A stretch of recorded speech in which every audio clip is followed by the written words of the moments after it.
आज मैले घिरौला हालेर चना दालको तड्का बनाउन गइरहेको छु। चना दाल 1 कप 2-3 घण्टा पानीमा भिजाएर राखेको छु। यहाँनिर छ मेरो घिरौला 1 पावा, प्याज 2टा बारीक बारीक गरेर काटेर राखेको, 3टा हरियो खुर्सानी, पड्काउनुको लागि गोटा जिरा, एउटा रातो ठुलो टमाटर, अलिकति अदुवा लसुन किच्चाको, तेजपत्ता र सुक्खा खुर्सानी। अब म यो चना दाललाई कुकरमा लगाएर 3 सिटी जस्तो पहिला लगाउँछु।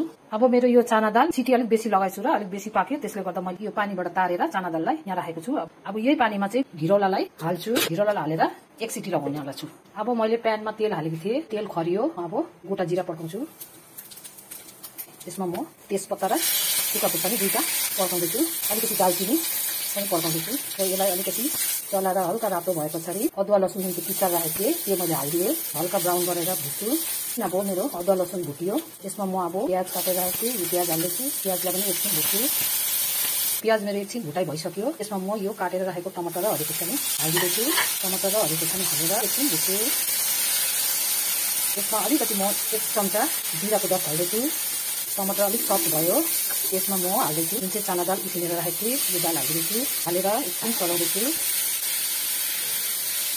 घिरौलालाई त्यही चनाको पानीमा 1 सिटी लगाएर राखेको थिएँ, यो चना दालमा हालिदिन्छु। अब यसलाई म मजाले चलाउँछु। अलिकति तातो पानी हाल्छु। यो हेर्नुहोस् त, यो मजाले उम्लियो। 5 मिनट जस्तो मैले मजाले उमालेँ। अब यो मेरो रेडी भयो। अब यसलाई म सर्भिङ बोलमा ट्रान्सफर गर्छु। यी हेर्नुहोस् त, मेरो यो रेडी भयो। कस्तो लाग्यो तपाईहरुलाई कमेन्ट गर्नुहोस् ल।